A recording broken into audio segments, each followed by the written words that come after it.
Então, vou apresentar um pouquinho sobre a Késia para vocês.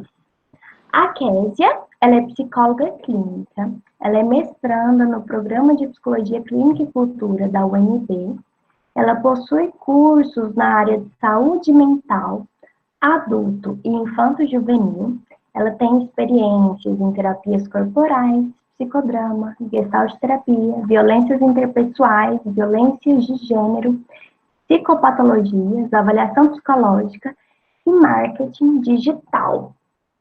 Késia, hoje nós vamos estar falando, sobre a prática do psicólogo clínico no contexto de relações abusivas. Você tem 1 hora para falar, tá bom? Se conseguir falar menos, tá ok. Mas os alunos também geralmente têm bastante dúvidas, mas eu acredito que você vai contribuir muito no processo de aprendizagem deles. Obrigada, Grazi, pelo convite. Agradecer ao EGE pelo convite, por estar aqui hoje. Muito bacana a gente falar desse tema que é tão importante e em plena sexta-feira, às 8 horas da noite, né? E eu queria começar falando com vocês sobre um pouquinho dessa minha experiência, né? Como que eu iniciei meus estudos nessa área. Eu estava na graduação, tive uma professora muito querida que trazia esse tema, né, bem lá no finzinho da graduação, sobre amor saudável, amor patológico, e ela trazia muito a partir de um viés do amor romântico, né? Como são essas construções sociais e como nos influenciam as nossas formas de amar, às vezes adoecedoras.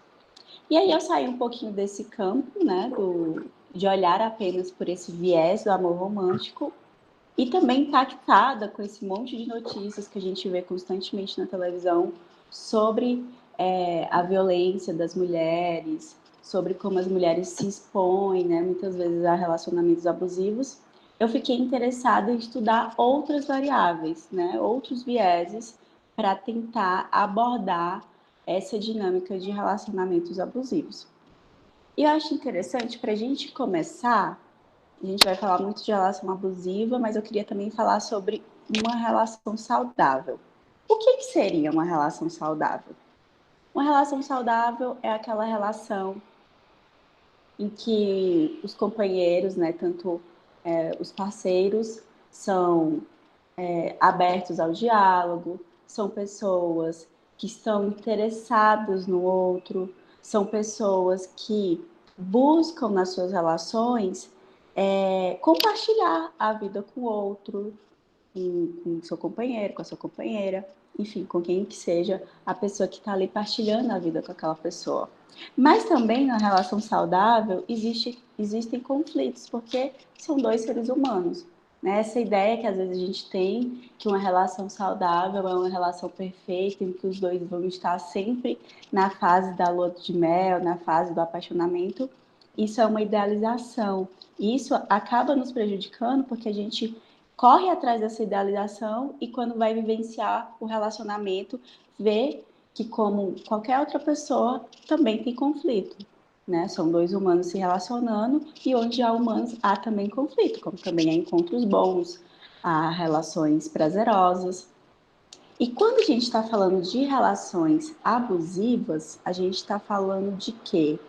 De uma relação que tem constantemente práticas invasivas, abusivas e que deixam o outro com mal-estar, deixam o outro se sentindo mal com alguma coisa. Só que a gente também tem que pensar uma questão. Num relacionamento saudável, pode ter prática abusiva? Né? É uma pergunta. Às vezes as pessoas se questionam, né? Outra vez, uma colega minha me perguntou assim, será que tem um espectro? Será que tem um espectro onde eu possa me localizar se eu estou indo no rumo de um amor saudável, se eu estou cada vez me afundando para o lado oposto e indo para o rumo de uma relação abusiva? E aí a gente conversando e a gente estava pensando o seguinte, a gente vem estar numa sociedade, a sociedade muitas vezes tem todo um contexto patriarcal, a gente vai falar sobre tudo daqui a pouquinho. Mas só para iniciar, a gente está inserido nessa sociedade que muitas vezes influenciam nossos comportamentos. Então, pode acontecer que mesmo que você vivencie uma relação saudável, o seu parceiro ele pode ter uma prática abusiva, né?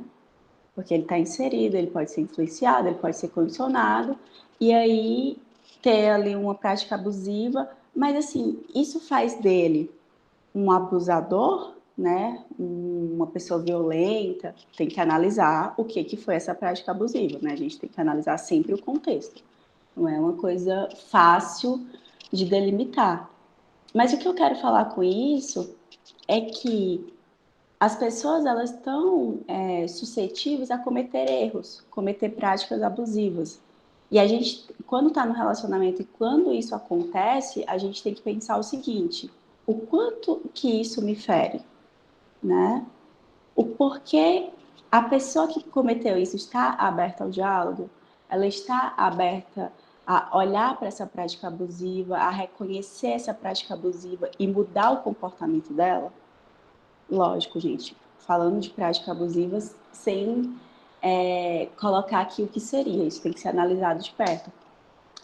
Mas, num relacionamento abusivo, essas práticas elas são recorrentes, não tem abertura ao diálogo, não tem, a pessoa às vezes não quer mudar, e aí as pessoas ficam submetidas a relações com esse ciclo de violência, com esse ciclo de abuso, onde fica acontecendo a todo momento.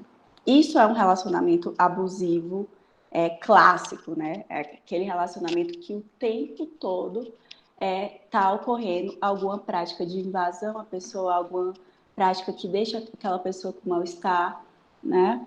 E isso é muito difícil da gente perceber pelo seguinte: por muito tempo na nossa sociedade, o que era um relacionamento abusivo? Era um relacionamento que tinha a violência propriamente dita, né? A agressão física, empurrão, chacoalhão, porrada, né? E aí as pessoas ficaram meio condicionadas a isso, tipo, só é um relacionamento abusivo se acontecer algo, uma violência extrema, e aí a gente pode considerar um relacionamento abusivo. Mas não. Num relacionamento abusivo, por que às vezes é tão difícil as pessoas saírem desse tipo de relacionamento? Porque acontecem coisas sutis. Um relacionamento abusivo é permeado por muitos jogos de manipulação, muito jogo psicológico, né? Acontece aquela prática abusiva e o abusador fala que não queria fazer aquilo, ele pede perdão e depois repete a fazer novamente. Então a pessoa fica cada vez mais entrelaçada com essa pessoa, ao ponto de muitas vezes não perceber o que ela está envolvida no relacionamento abusivo. E aí, falando disso, é importante deixar claro uma coisa: o relacionamento abusivo ele pode acontecer em vários contextos. Quando eu falo do meu objeto de pesquisa, eu estou fazendo um recorte, né? E é mais do que a gente vai falar hoje, que são de mulheres que estão submetidas a essas relações abusivas e às vezes até múltiplas relações abusivas. Isso que eu vou trazer hoje aqui e como se dá essa dinâmica relacional heterossexual e cisgênero. Só para a gente falar um pouquinho do que significa cisgênero. São pessoas que possuem um sexo biológico e elas são identificadas, né, a partir desse sexo com seu gênero. Né? Eu tenho um sexo feminino e sou identificada com o meu gênero também feminino. Então eu trago esse recorte, ou seja, são relações entre homem e mulher. Só que o relacionamento abusivo ele não acontece só nesse contexto. Pode acontecer em relações homoafetivas, podem acontecer em relações de pais com filhos, filhos com os pais, relações profissionais. Hoje a gente fala muito de até ambiente tóxico, né? Muito comum. Eu não gosto de frequentar aquele ambiente porque aquele ambiente é tóxico. Então, a todo momento a gente tem que estar tendo cuidado com essas relações para ver o que tem de abusivo, existe algo que você se sente mal, para se colocar limites, né? E você ficar saudável, com qualidade de vida. Porque o que acontece? às vezes a pessoa não se dá conta que ela está vivendo uma relação abusiva, seja com amigos, seja com familiares, e essa pessoa, ela começa a adoecer, né? Ela começa a apresentar baixa autoestima, ela começa a não acreditar mais nela, né? Aí já tem uma série de coisas que são que essas relações influenciam e intensificam uma como é que eu posso falar? Um certo comportamento desadaptativo, ok?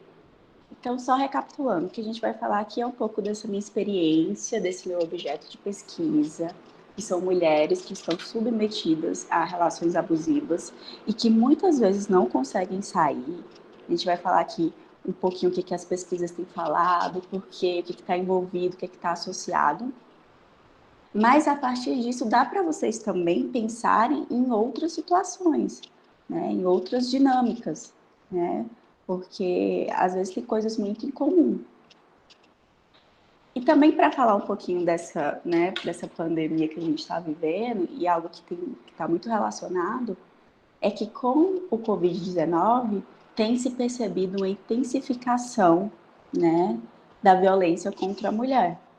E o que que isso fala para a gente, né? Os jornais falam, e não é só aqui no Brasil, é no mundo inteiro. Estima-se assim, um aumento em alguns países de até 30% a mais do que a gente já tem visto diariamente. E isso mostra assim que as mulheres nesses isolamentos, elas estão nas suas casas isoladas, às vezes não podem buscar ajuda com outras pessoas. E em vez de estarem em lugares protegidos, elas estão em lugares que estão constantemente ameaçadas, com parceiros que podem em algum momento se voltar contra elas. E será, pessoal, que a pandemia ela cria novos agressores? Será que é algo relacionado ao Covid-19? Os pesquisadores, as pessoas que estudam, né, essa dinâmica de tempos de crises, né, por que há esse aumento? Não é a primeira vez que isso é constatado, não é só nessa pandemia do Covid-19 que foi verificado esse aumento.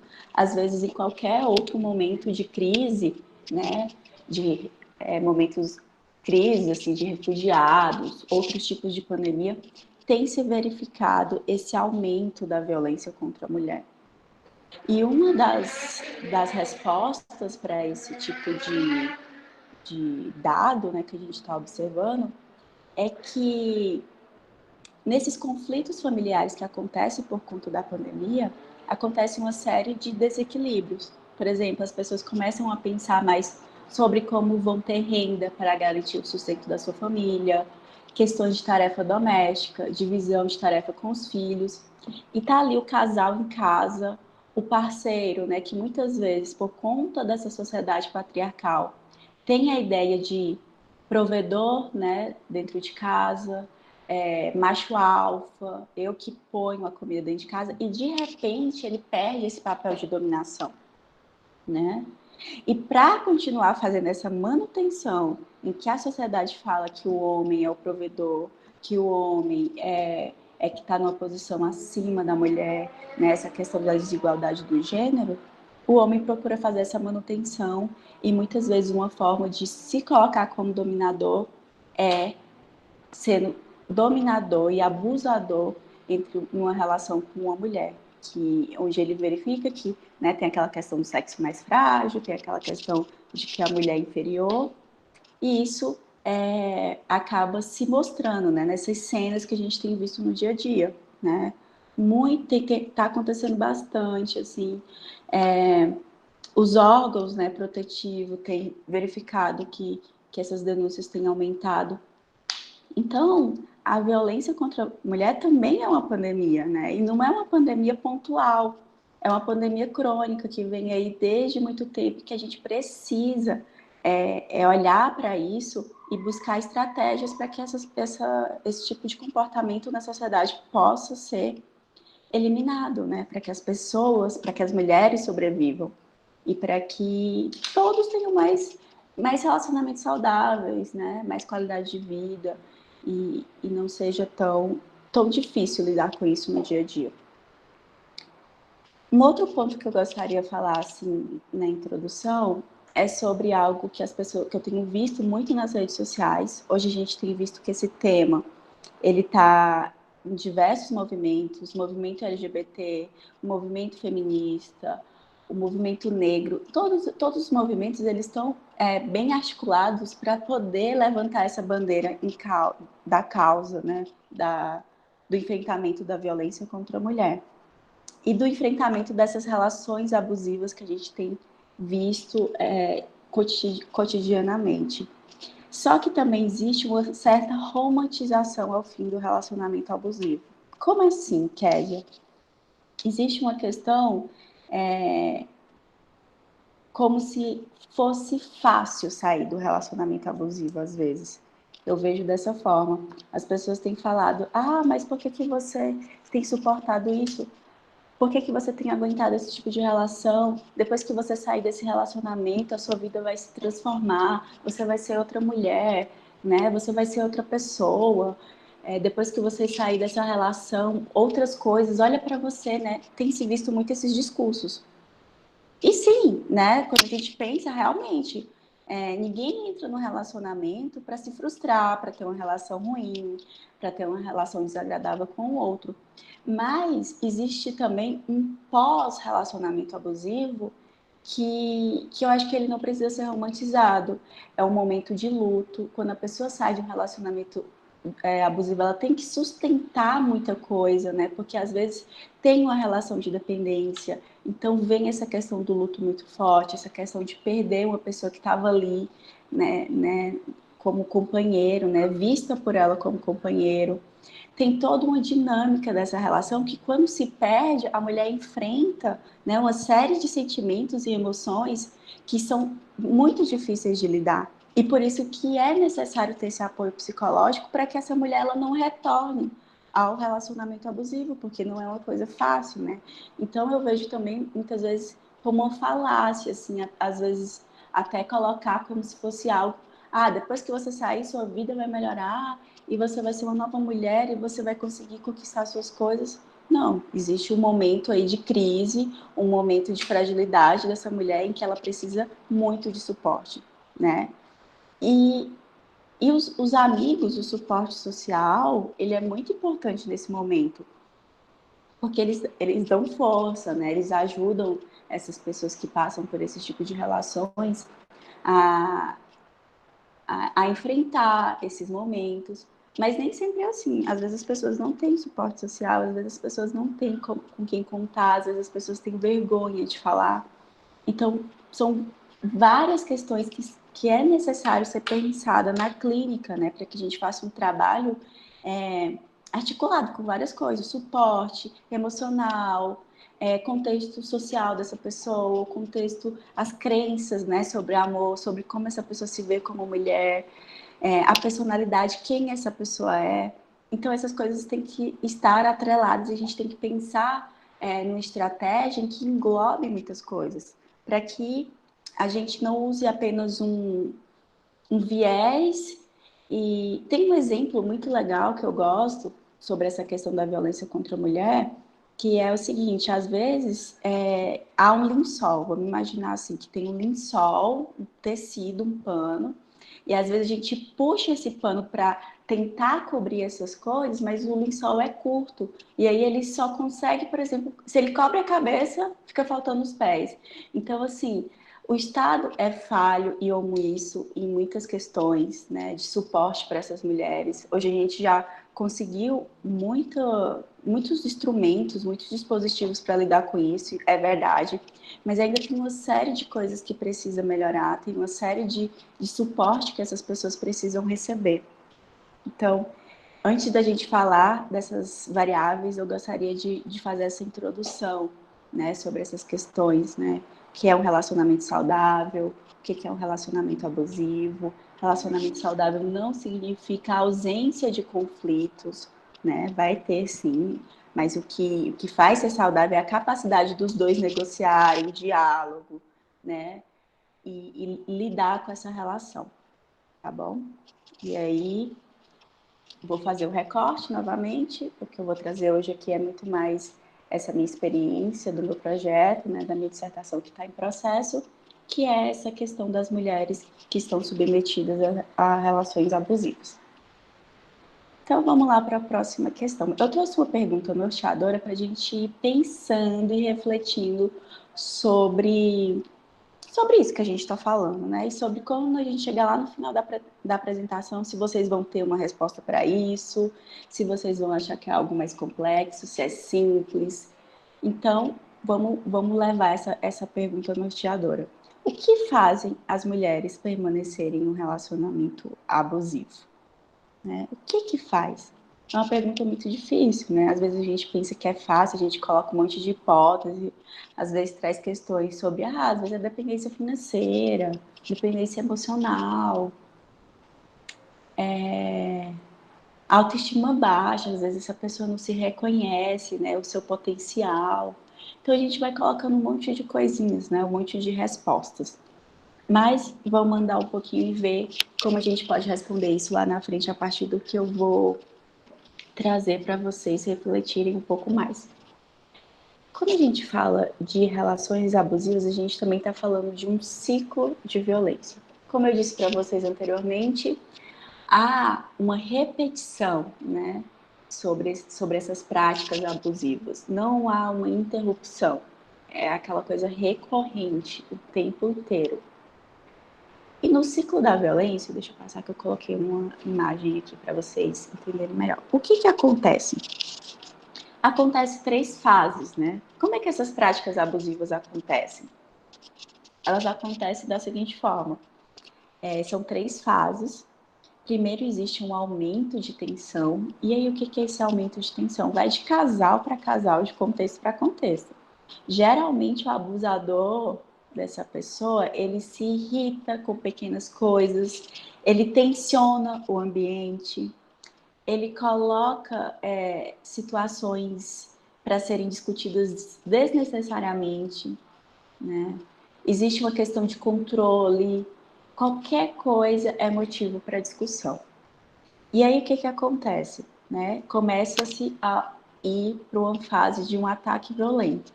Esse ataque violento, pessoal, nem sempre vai ser aquele ataque agressivo, né? A violência física. Pode ser uma violência psicológica, né? Essa violência psicológica, na verdade, ela já começa nesse aumento de tensão.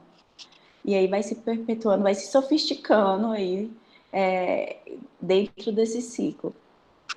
Começa com essa violência psicológica, a pessoa começa com manipulações, isola o outro, né?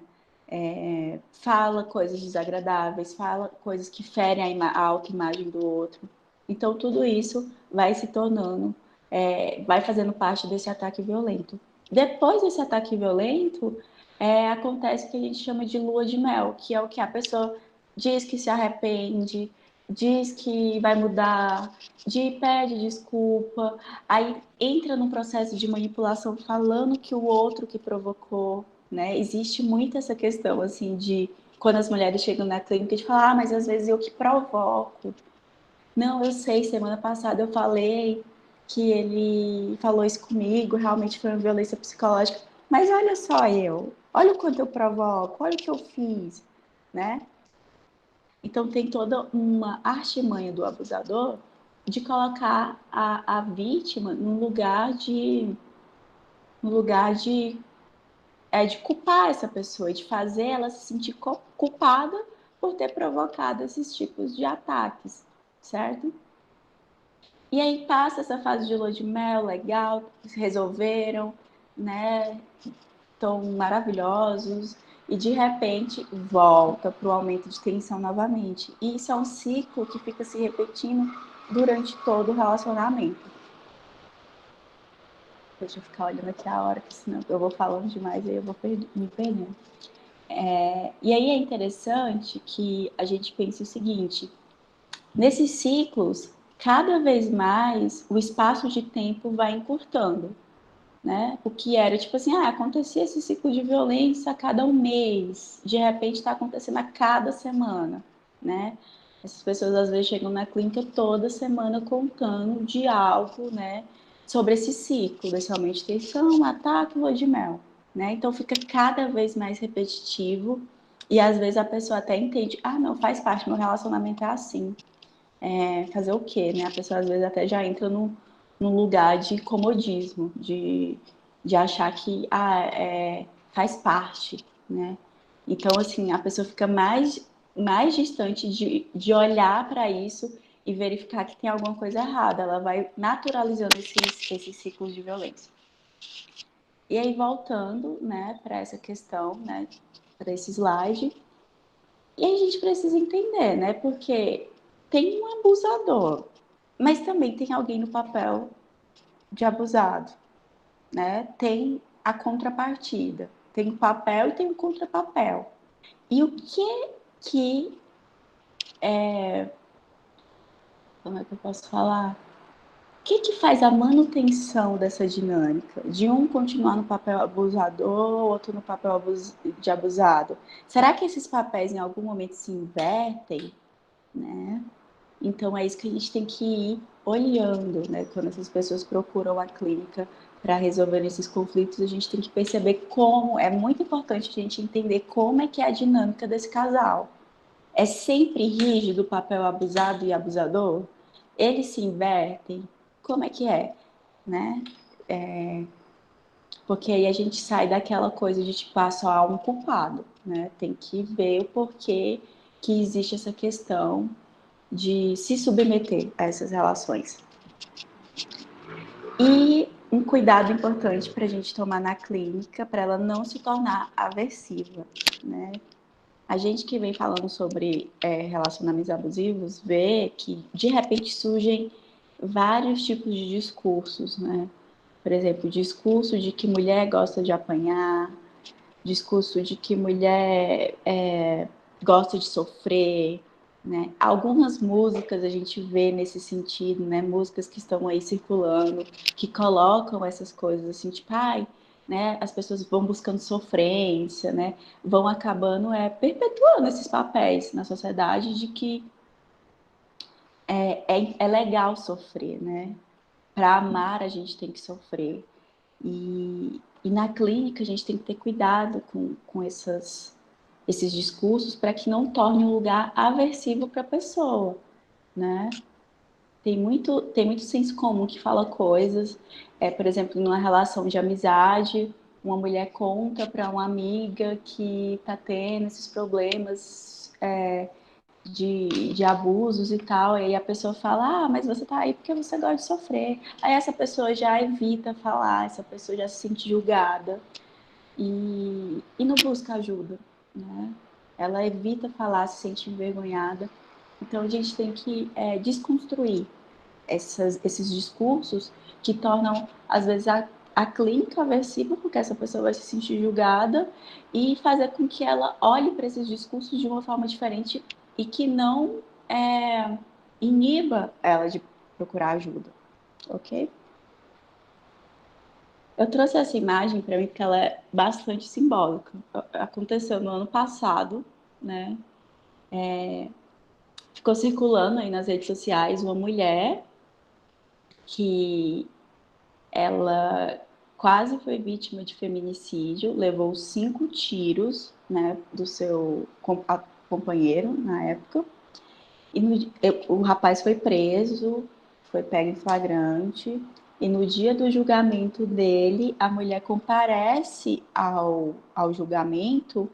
E no meio da sentença, no meio da audiência, essa mulher pede para beijar o seu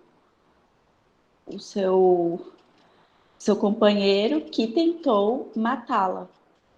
Então, assim, isso mostra, né, que a gente tem que trabalhar os dois lados, né? Tem um movimento todo da sociedade de falar do patriarcado, de falar sobre essa desigualdade de gênero, mas qual é a parte, né, do outro lado que faz a pessoa se submeter a esse tipo de relacionamento, né? Então a gente tem que, eu percebo assim que não dá para a gente olhar só para um lado, a gente tem que olhar para os dois lados, né? Tem um que está lá fazendo algo e tem um que está lá recebendo esse algo.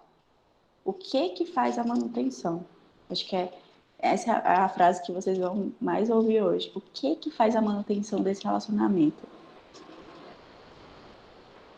E algo que eu fiquei pensando para falar para vocês sobre a clínica é como é que essas mulheres elas chegam, né? Como é que essas mulheres vão buscar ajuda psicológica?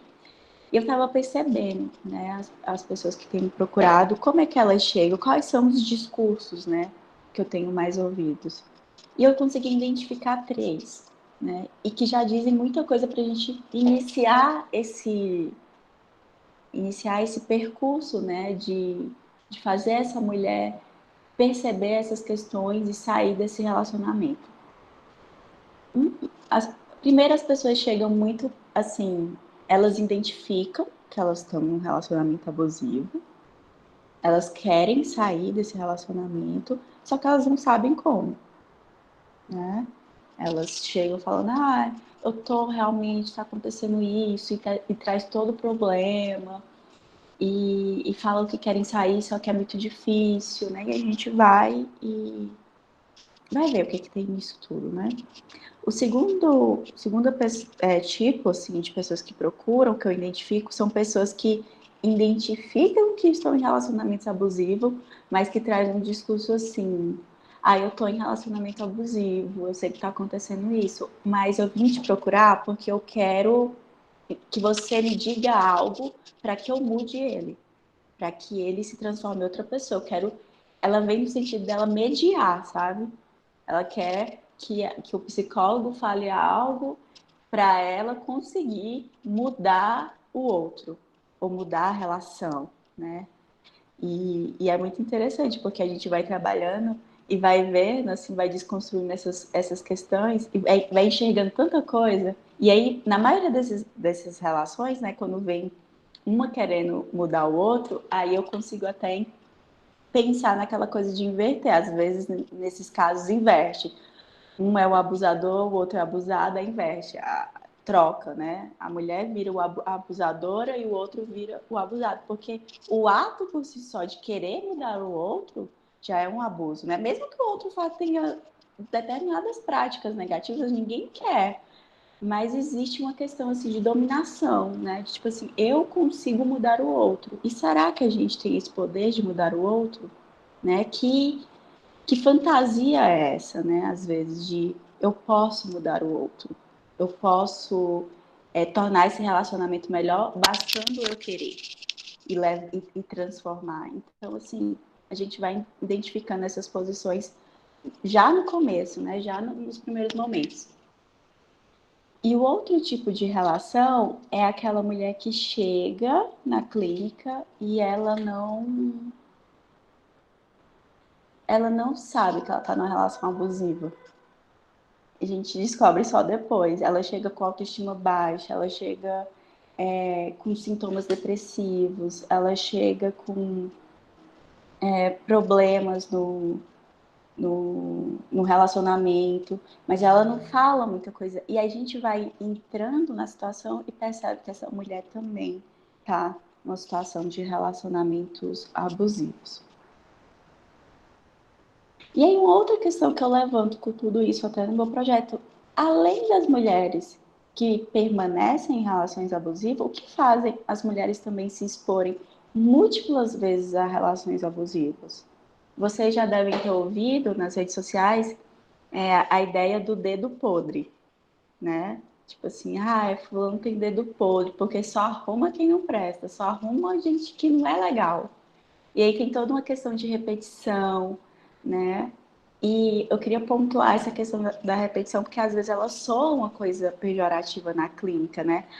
Fulano tá em repetição, como se assim, tipo assim, viver em repetição fosse algo, né, extremamente ruim. Repetição, ela faz parte também da nossa identidade, é como a gente se reconhece, é como a gente dá coerência para o nosso self, a gente repete coisas ao longo da vida e determinadas coisas são saudáveis e aquilo faz a gente ter o senso de identidade. Mas também tem as repetições patológicas, que são aquelas que as pessoas repetem, estão em ciclos que não se desenvolvem, não têm qualidade de relacionamentos. E o que faz uma pessoa identificar uma repetição? Para que aquilo seja considerado repetição, é necessário que exista alguém que identifique a repetição, né? Não basta ser só repetição, tem que ter o olhar da pessoa para tipo, opa, tô repetindo. E aí é na terapia que elas descobrem esses padrões, o porquê, né? Por que que tá sempre nessas relações? E aí, né? A gente caminhando, eu lembro que quando eu fui fazer meu projeto, né, minha dissertação do mestrado, eu fiquei pensando assim, quais são as teorias que mais têm buscado identificar e perceber que podem responder essas perguntas, né? Tanto porque que as mulheres permanecem e tanto porque às vezes até repetem relações abusivas. E o que eu encontrei nesses estudos foi que são 4 variáveis principais, né? Lógico, podem existir outras teorias, contextos, mas as que eu trago no meu trabalho que tem me ajudado muito na clínica foram essas 4 variáveis. Primeiro, a infância, né? Não dá para fugir muito da nossa história com os nossos pais, não dá para fugir dos nossos modelos parentais, de como nós nos relacionamos. Segundo, as crenças sobre o amor, né? Como essas crenças, como o nosso imaginário social, como foi construído o que a gente entende por amar, né? Que registros na nossa infância foram feitos e que a gente percebeu o que é amar, entendeu o que é amar, entendeu o que é estar com o outro, quais as referências de cuidado e de amor que a gente tem durante a infância. Depois são as crenças sobre o feminismo, e aí entra a teoria feminista, né? As teorias de gênero, as teorias de desigualdade de gênero, entre alguns aspectos, né, que o feminismo vai falar de aspectos religiosos, né, que às vezes legitimam e contribuem para que as mulheres permaneçam em relacionamentos abusivos. E por último, a personalidade, né, que é a parte que nos cabe, né? O que tem de mim que me faz ficar aqui nessa relação, né? Eu não sou psicanalista, mas eu gosto muito de uma frase do Freud que fala assim: qual é a sua responsabilidade na desordem da qual você se queixa? Essa pergunta, para mim, ela é muito interessante, né? Porque ela faz a gente voltar para a gente pensar assim, qual é a minha responsabilidade? Por que eu estou aqui, né? E na clínica é muito isso, a gente vai descobrindo que as perguntas são as mais importantes do que as respostas. A gente vai se perguntando, vai se questionando e vai movendo estruturas, né? Vai desconstruindo muita coisa que a gente foi ali introjetando durante a vida. E falando um pouquinho rapidamente sobre a infância, né? O que a gente tem para falar sobre a infância, né? Eu trouxe alguns autores aqui, tá parecendo meio que uma salada mista, porque tem autor da comportamental, tem autor da psicanálise, mas é só para a gente falar sobre qual é a importância, né, da infância como modelo para os nossos relacionamentos futuros. Bandura vai falar da aprendizagem social, vai falar de como determinados modelos parentais influenciam diretamente a forma como a gente se relaciona, né? Como a gente aprende a, a depender do outro, né? Como a gente aprende a distanciar do outro, como a gente aprende a se olhar o mundo depende muito da forma como nossos pais nos entregam isso. Então, é uma das teorias que eu também gosto muito, que vai falar sobre essa modelação, né? Como nós somos modelados, como a gente repete as coisas, e isso vai se perpetuando, vai se sofisticando nas relações futuras e vai passando de geração para geração. Tem muito comportamento que, se a gente olhar, às vezes é bem parecido com a nossa mãe, nosso pai agia, como uma pessoa muito influente na nossa infância agia, que a gente vai ali absorvendo, né? Quando a gente é criança, a gente absorve muita coisa. Lógico que a gente tem toda uma vida pela frente para desconstruir, para adaptar, para modelar, mas às vezes não é bem assim que acontece, né? As coisas só vão de uma forma rígida acontecendo na caminhada da vida. Um outro autor que eu gosto bastante, que é o Bowlby, e ele vai falar das teorias do apego, e eu vou me estender um pouco mais falando dele, que ele vai falar de como é essa questão do apego com os nossos pais durante a infância. O que é apego? Apego é como a gente se conecta, né? Como a gente depende do outro, como a gente é segurado, como a gente tem o suporte do outro. E Bob vai falar que na nossa infância ele vai colocar 3 tipos de apego, né? Um apego, vamos chamar de apego A, que é um apego saudável, onde os pais eles estão disponíveis tanto presencialmente quanto emocionalmente, né, para aquela criança. Quando a criança demanda emocional, quando a criança demanda presencial, fisicamente, aqueles pais estão ali disponíveis. Um outro tipo de apego que Bob fala é o apego ansioso. O que é o apego ansioso? É aquele apego que a criança ela tinha disponível o pai e a mãe presencialmente e emocionalmente. Só que de repente alguém daquele círculo social, daquele ambiente familiar, ele desaparece, ele vai embora, né? E aquela criança fica sem saber, sem entender e começa a projetar isso nas relações futuras, pensando assim, ela sempre tá com aquela questão assim, nossa, será que aquela pessoa vai me abandonar? Será que aquela pessoa vai me deixar? Sempre tá conjecturando um término, sempre tá pensando no fim, porque ela vivenciou isso na infância, né? Uma ruptura traumática, né? E aí temos aí o apego ansioso. E o outro tipo de apego é o apego distante. É aquela criança que teve um vínculo com o pai e com a mãe apenas presencial e físico. Ela sabia que os pais fisicamente estavam lá, mas emocionalmente elas foram negligenciadas. E geralmente essas pessoas elas são muito distantes, né? Elas às vezes têm aquele discurso de se sentirem sufocadas, de elas se sentirem inundadas, às vezes, quando se relaciona, por exemplo, com alguém do apego ansioso. E o que vai acontecer, gente? Durante a vida, as pessoas vão se relacionando e esses variados tipos de apego também vão se relacionando. E às vezes a frustração, se um apego ansioso se relaciona com uma pessoa do apego distante, não vai encaixar, né? Porque um demanda demais e o outro quer distanciamento. Como é que dá certo? Né? Por isso que quando vai para a clínica, a gente olha para o todo e vai vendo um monte de coisinhas, assim, né? Um monte de comportamentos que às vezes eles não se encaixam. E aí a pessoa tem que fazer todo um exercício de autoconhecimento para melhorar e diminuir esses tipos de demanda, né? Que às vezes trazem muitos abusos para o relacionamento. Porque aí, por exemplo, alguém do relacionamento ansioso se relaciona com alguém mais dependente. Aí vai falar que está sufocando, vai falar que está sendo controlado. Aí a pessoa do apego dependente vai falar que o outro não ama mais. Aí vai ter a necessidade de controle. Aí vai lá, vasculha o celular, vai lá, invade a privacidade do outro. E assim a gente vai tendo relacionamentos frustrados e cheios de abusos aí para poder tentar entender, tá? E aí é importante falar sobre essas questões da infância, porque tem muita coisa traumática que vai acontecendo, e isso lá na frente, na vida adulta, volta com a força e volta de um jeito que a pessoa às vezes não entende, às vezes passa despercebido. Por isso que é importante, né, a gente pensar em que registro essas pessoas que estão em relacionamentos abusivos elas têm. Às vezes a pessoa não tem um registro de cuidado, a pessoa não sabe o que é cuidado.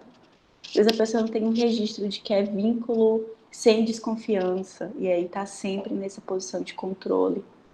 Então, estudar a infância e olhar para essa parte da infância daquela pessoa que está procurando a clínica, não tem como fugir. Eu acho que é uma das questões mais importantes.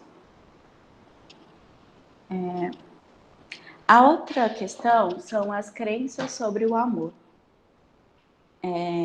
Quando a gente fala de amor, a gente fala de uma construção social. Como a gente aprendeu a amar, né? E algo que a gente tem visto na sociedade sendo muito discutido é essa questão do amor romântico, né? Que às vezes gera dependência emocional, que às vezes condiciona totalmente a nossa forma de amar, que vai falar que existe uma metade da laranja, que vai falar que não se vive sem o outro, que vai falar que tem toda uma idealização do outro, né? Às vezes você não se relaciona com aquela pessoa real, você está se relacionando com a idealização. E a gente, né, principalmente nós mulheres, a gente vem de uma cultura que dos mundos dos contos de fadas, do amor eterno para sempre, do amor que é perfeito, do homem que vai salvar a princesa. E tudo isso vai modelando as formas que a gente se relaciona. E tem alguns aspectos religiosos que às vezes contribuem, né, com essas crenças sobre o amor, que é a ideia de que divórcio é horrível, né, não se pode pensar em divórcio. A ideia de que se você casa é para sempre, né? A ideia de que você sempre tem que voltar para o seu marido, a ideia de que as pessoas são, quando você se casa tem aquela frase, né, que você chega no altar agora, vocês se transformarem em uma só carne, né? Então tem todo um discurso, né, que faz com que as pessoas elas idealizem o amor e mais do que isso, elas não consigam perceber que tem momentos que às vezes a separação vai ser melhor para ambos, né? Só que há questões que condicionam para, não, é melhor viver um casamento às vezes falido, uma relação cheia de abusos, do que pôr um fim nessa relação por conta de condicionamentos históricos e sociais, ok? O outro ponto que é interessante a gente verificar é as crenças sobre o feminino. E aí eu trago, né, as teorias feministas, que foram as primeiras teorias que ajudaram as pessoas, os pesquisadores, os psicólogos e todo mundo que trabalha com esse contexto, a olhar para os relacionamentos abusivos e entender que muitas vezes é um reflexo da sociedade, da desigualdade do gênero, da dominação, né, do homem se colocar numa posição acima da mulher, né, dessa questão do patriarcado, dessa questão da mulher não ter espaço. A gente alcançou muitas coisas, né? Nós alcançamos muitas coisas, mas ainda tem outras que a gente está lutando, né? E é importante, né? Faz total sentido quando a gente pensa em um relacionamento saudável, porque às vezes nessas relações tem uma necessidade tão grande da dominação masculina e de uma submissão do feminino que às vezes as pessoas nem compreendem, nem assim, às vezes chega assim, Kézia, eu não entendo por que eu sou tão submissa, onde foi que eu aprendi isso? Mas tá aí na sociedade como um todo, né? Essa submissão excessiva e legitimada pela sociedade. Quando eu estava fazendo a pesquisa, eu fui para a delegacia conversar com essas mulheres, né, que estavam lá, que eram vítimas. E eu via muitos relatos, né, assim, de mulheres que, por exemplo, sofriam esses tipos de agressões e às vezes procuravam ajuda até com a mãe, com pessoas mais velhas, né, que para elas consideravam mais sábias. E tinha todo esse discurso de perdoar, de que realmente o homem é assim, que você tem que obedecer ao seu marido, que você tem que voltar para sua casa, né, que tem que ter uma segunda chance. E as teorias femininas também vão olhar para essa questão da dependência financeira, questão da maternidade, questão de raça e classe. São muitas questões que a gente tem que olhar na clínica. Hoje, por exemplo, quando a gente fala de raça e classe, né, e falando mais um pouco dessa questão do movimento negro, hoje a gente fala da solidão das mulheres negras, né? Por conta do preconceito, por conta do racismo, tem toda uma dinâmica em que as mulheres negras elas se relacionam, às vezes demora, às vezes se consideram preteridas em relação às mulheres brancas. Então tem todo um contexto que tem que ser estudado para entender. Às vezes uma mulher ela nunca teve um relacionamento fixo, né? Chega muito na clínica essas questões assim, olha, é o meu primeiro relacionamento fixo. É o meu primeiro relacionamento que eu tô passando, assim, que já tem 6 meses, porque meus relacionamentos às vezes são sempre rápidos, né? E aí a pessoa se questiona sobre isso e às vezes fala assim, nossa, foi tão difícil estar nesse relacionamento, eu queria tanto experienciar esse relacionamento, e ele é cheio de abusos, mas eu não consigo sair. Porque também faz parte do desejo das pessoas se relacionarem, e tem coisas mais complexas, né? Tem uma estrutura, né, racista na nossa sociedade que eles vão também modelando as relações e vão trazendo muitas dificuldades, vão trazendo muitas um mal-estar geral, assim. Até quando a gente fala disso, a gente percebe assim que é um assunto que é um assunto caro para as pessoas, falar disso, expor de isso, né? Mas tá aí, as mulheres, elas têm falado muito sobre essa questão da solidão, de quanto é complicado, às vezes, se relacionar na posição que elas estão, no papel que elas têm na sociedade. Então, essas coisas, elas também têm que serem olhadas na clínica, elas têm que serem observadas para que a gente não faça um trabalho descontextualizado do social. E por último, eu estou acelerando um pouco mais para dar tempo, vamos falar da personalidade, que é essa parte que nos cabe, né? Quais aspectos, quais características? Vou dar um exemplo, por exemplo, da submissão, né? Tem pessoas que elas são muito submissas, e é uma característica de personalidade. O que fez essa pessoa ter essa característica, a gente tem que olhar para a história de vida dela, né? Mas, às vezes, a pessoa ela não reconhece que ela está numa posição de muita submissão na vida, de muita passividade, porque essa é uma característica que também é legitimada na sociedade, que também é colocada, né, por exemplo, como algo bom da mulher, né? A mulher realmente ela tem que ter uma atitude submissa, ela não pode falar alto, ela não pode se posicionar, ela não pode impor limites, ela tem que sempre se adequar aos lugares. Então, quando a gente vai olhar para essas características da pessoa que nos procura, a gente vai também ver quais características podem estar contribuindo para essa não percepção de que ela está num relacionamento abusivo. E mais do que isso, a gente vai vendo que também essas características elas podem ser patológicas. Às vezes, algumas mulheres, né, pesquisas têm falado que transtornos de personalidade eles estão muito associados com essa vitimização das mulheres. Então, a gente tem que estar por dentro, né? Por exemplo, quando a gente está falando de um transtorno de personalidade como borderline, que tem uma série de características que fazem essa mulher se colocar em relação de abuso e fazer essa manutenção, são características muito simbólicas, por exemplo, características de uma falta de capacidade de aprender com questões anteriores. Então, se ela tiver vários relacionamentos abusivos, para ela olhar para o passado e falar, nossa, estava acontecendo um ciclo naquele relacionamento e agora está acontecendo esse mesmo ciclo natural no atual relacionamento. Será que tem alguma coisa errada? Então, tem essa dificuldade de aprender com erros anteriores. Tem a questão da ansiedade de separação nessas mulheres, que é difícil, às vezes, lidar com o abandono, lidar com a separação. Tem a questão da impulsividade.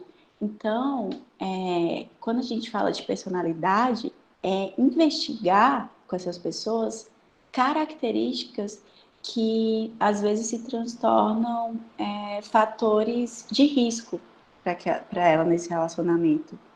E aí a gente tem que encontrar tanto os fatores de risco quanto os fatores protetivos, que são as características saudáveis e que podem ser potencializadas e fazerem com que essas mulheres elas tenham autonomia para poder sair dessas relações.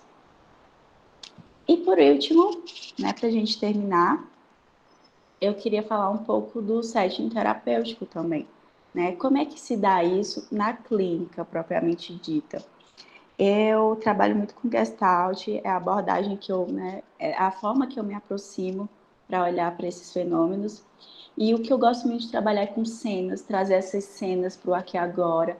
nomear os sentimentos. Às vezes a gente percebe que essas mulheres, elas chegam com incapacidade de perceber, com uma certa anestesia, de saber se está triste, de saber se está com raiva, de saber se está irritada. Às vezes não tem esse olhar, né, de perceber as alterações do sentimento, em que momento tal coisa me desperta tal coisa, né? Às vezes essas mulheres sofrem um tipo de abuso e eu fico pensando, tá, mas isso não te deu raiva? Ela, não. Isso não te fez ficar irritada? Não, eu não gosto de sentir raiva, né? E a gente tem toda uma psicoeducação de falar dos sentimentos e falar, por exemplo, olha, a raiva é um sentimento que as pessoas rejeitam, mas a raiva também é o que nos faz colocar limite. Se eu estou num lugar e determinada situação me faz sentir raiva daquela situação, tem alguma coisa errada. Já faz eu ligar as anteninhas e pensar assim, nossa, que limite eu tenho que colocar aqui nesse momento? Então, tem esse trabalho também de nomear os sentimentos, né? De fazer com que elas percebam e tenham esse contato com elas mesmas.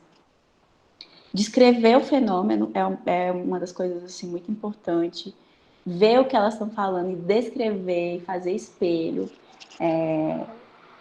colocar nessas questões de repetição. Olha, você lembra que em tal momento aconteceu isso?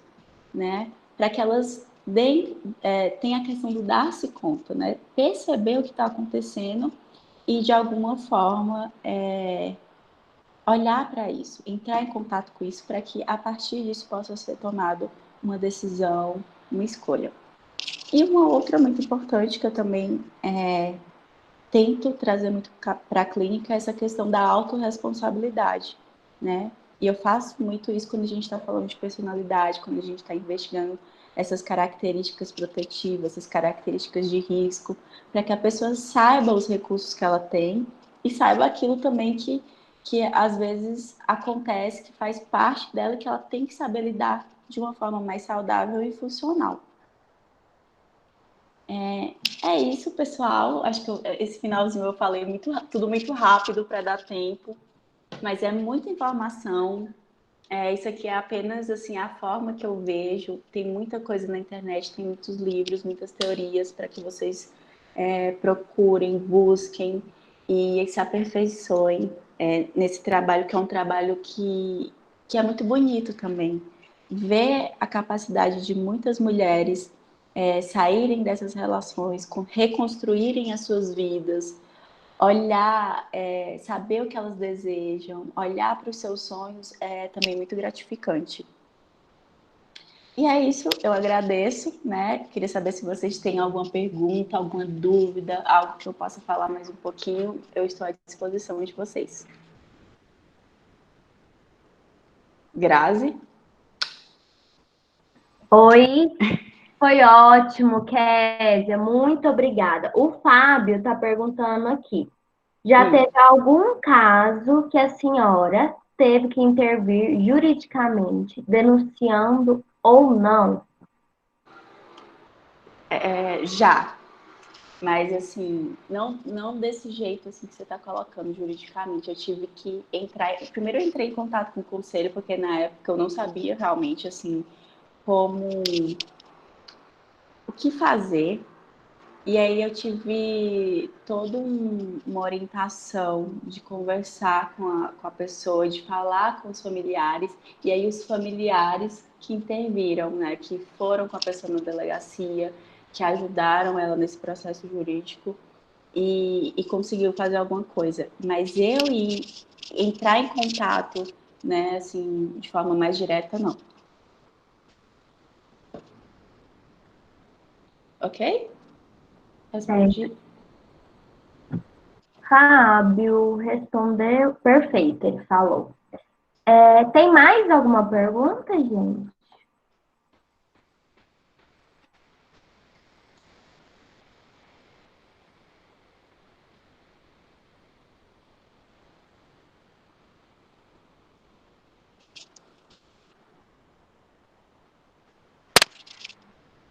Kézia, é Kézia, só ir lá em parar a apresentação, tá? Lá embaixo. Pode falar, Davi? acho que são disputado, fiquei até pensando. Você falou um pouquinho na apresentação, você falou no início ainda disso, Uhum, da questão de muitas mulheres não conseguirem enxergar, né, a situação, assim, de ver, e aí, hoje em dia a gente vê muito isso nas redes sociais, disso acontecer, de conhecer uma amiga, uma colega que está num relacionamento abusivo, e que quando a uhum, gente vai para conversar, para tentar instruir ou falar alguma coisa, essa pessoa não consegue ter essa visão de relacionamento. Aí eu te uhum. pergunto do porquê que isso acontece e como lidar com isso, porque assim, realmente é uma coisa mais psicológica de se fazer, porque são várias questões, né? Como você mesmo pontuou isso, Uhum. não é uma coisa simples. Tem várias justificativas, mas assim, como lidar com isso enquanto amigo, né? Enquanto amiga que seja. Aham. Eu costumo falar algo sobre isso, que às vezes o meu papel de psicóloga é todo pautado, né, na teoria, na ciência, mas quando eu tô assim, no meu papel de amiga e vejo uma relação como essa, às vezes eu deixo de lado o meu papel de psicóloga, eu quero intervir, eu quero falar um monte de coisa, e eu fico ali, né? Tipo, não, não pode, não pode, porque a gente tem muita vontade de ajudar, a gente quer que a pessoa veja, né? Ainda mais quando você tem uma relação assim muito próxima, de afeto e essas coisas. Mas o melhor é você também respeitar, porque senão fica parecendo algo também de invasão com aquela pessoa. O que você pode fazer é se manter de olho, né? Ficar próximo, estar sempre ligando, né? Demonstrar uma postura de ajuda, de apoio, suporte, mas. E sempre reforçar, eu acho que você deveria procurar ajuda psicológica. Tem horas que a pessoa não aceita isso muito bem, né? Às vezes as pessoas não querem aceitar, mas é estar próximo, é oferecer esse apoio de outras formas para que essa pessoa ela se sinta acolhida em um momento crítico, assim, se acontecer alguma coisa muito ruim e ela saber para onde ela pode ligar e procurar ajuda.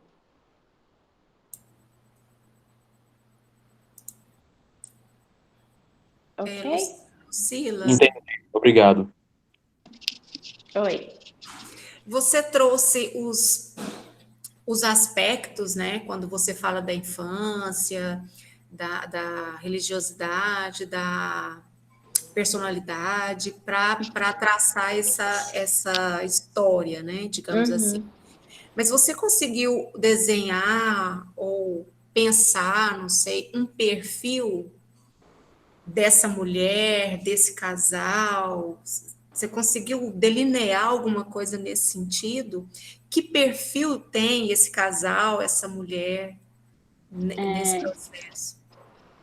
Então, assim, a maioria dos estudos, né? Tem muitos estudos que tentam desenhar esse perfil, mas é muito complexo, né? Porque cada pessoa é cada pessoa.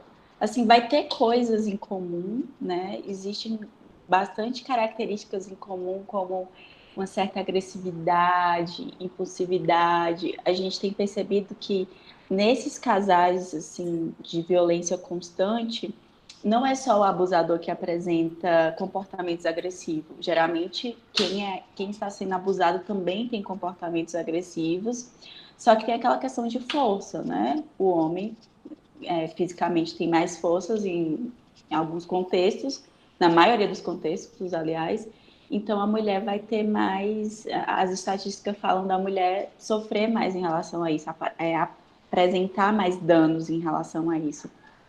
Mas um perfil único, não. Existem características, né? Por exemplo, quando a gente fala de transtornos, tem os transtornos que são mais comuns, como borderline, transtorno dependente, histriônico, né? Esquizoide. Esses transtornos estão mais associados para a mulher e para o homem. Não é psicopatia, gente. Saiu aqui da minha. Antissocial, transtorno antissocial, entendeu? Então, assim, tem algumas características em comum, mas quando a gente vai falar assim de um único perfil, eu não acho que é inviável fazer isso, assim, até porque acaba, se a gente colocar um único perfil, a gente vai fazer estratégias para esse perfil e isso não vai funcionar com outras outros casais, então eu acho que é até melhor a gente trabalhar com essa complexidade, porque a gente vai entendendo que cada um tem suas questões individuais. Obrigada. Já aconteceu de um homem procurar ajuda? Já, bastante. Acontece bastante na clínica, assim. Tanto homens que procuram ajuda, igual como eu falei para vocês, de pessoas que chegam assim, eu tô num relacionamento que eu tô tendo muitos problemas com isso, ele percebe. E tem outros que vão falando, e quando a gente vai vendo, tá completamente dependente emocionalmente, tem esse papel, assim, de ser muito controlado, né? Abusado nesse sentido, assim. Homens, assim, não relatam muitos abusos físicos, mas psicológicos, e verbais, bastante.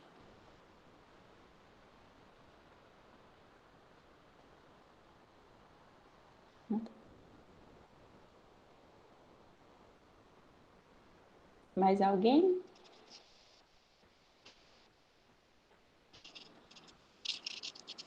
Acho que o Fábio fez uma pergunta aí antes, não? Dessa do homem? É isso.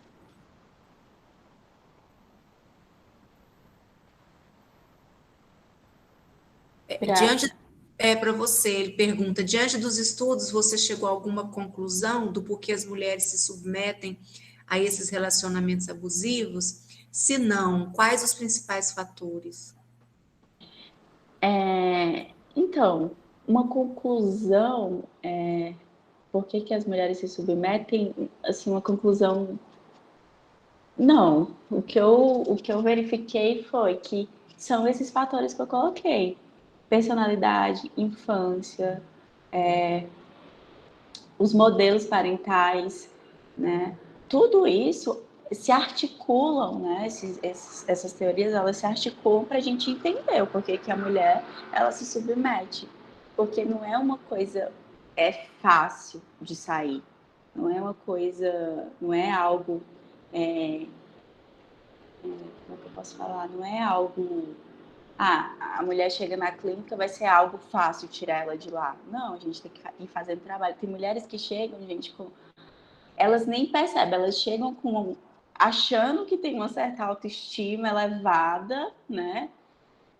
Tipo, pensando, quando a gente vai ver, você pergunta para a pessoa assim, o que você gosta? O que você deseja? O que você quer? A pessoa, ela está totalmente condicionada ao olhar do outro, né? Existe muito isso na clínica. Então, tem todo um papel, assim, de fazer a mulher se olhar, fazer essa pessoa que está sendo abusada se olhar, perceber quem é ela, se autoconhecer, para ela entender no que está acontecendo, né, ao redor. Mas dizer, assim, que tem um motivo específico, eu acho que todos esses estão articulados e podem até ter outras coisas, né? Porque são muitas teorias, né? Por exemplo, quando eu falo da teoria do Bowlby e da teoria do Bandura, são teorias de abordagens antagônicas, mas que vão trazer muitas coisas sobre a infância. Se a gente for ler Freud, então a gente vai encontrando muita coisa. Isso contribui muito para a clínica e para a gente entender essas dinâmicas. Mas eu acho que tem que ser articulado, porque se a gente olha, por exemplo, muito para uma teoria só do patriarcado, do homem dominador, aí a gente exclui o outro, né? A abusada. Aí se a gente olha muito para a abusada, a gente exclui o abusador. Então tem que ser relacional, tem que ser os dois juntos, né? Verificar essa dinâmica, os dois juntos. Eu acho que é isso. Kézia, muito obrigada pela sua participação. Só para te situar, que eu esqueci de falar no começo, porque foi muito rápido. A Lília é nossa coordenadora lá da UEG. E nós temos também o nosso professor José Fernando, que também faz parte da nossa equipe de psicologia. Prazer em conhecê-los. Qualquer dia a gente se encontra aí presencialmente, né? Sim! Sim. Por favor, quando a gente tiver, né, mais esse contato, a gente tiver providenciando as palestras, os congressos lá lá em Umas, a gente convida para você ir para lá, viu, Kézia? Ai, tá bom, vou achar o máximo. Muito obrigada, Kézia, por sua participação. Acho que os meninos gostaram demais, que é um tema Que super bom. relevante Sim, e que tem que bastante. ser falado bastante Uhum. mesmo, Uhum. né? Sim, sim. Eu que agradeço, gente. Se cuidem. Boa noite para vocês e aproveitem o final de semana, o restinho da sexta-feira, tá bom? Muito obrigada, Kézia. Tchau. Obrigada a Boa você, Grazi. Um noite. beijo, boa noite. Beijo. Tchau, tchau. Tchau, tchau, gente. Coloquem o nome de vocês, o e-mail, por gentileza. Tá todo mundo colocando.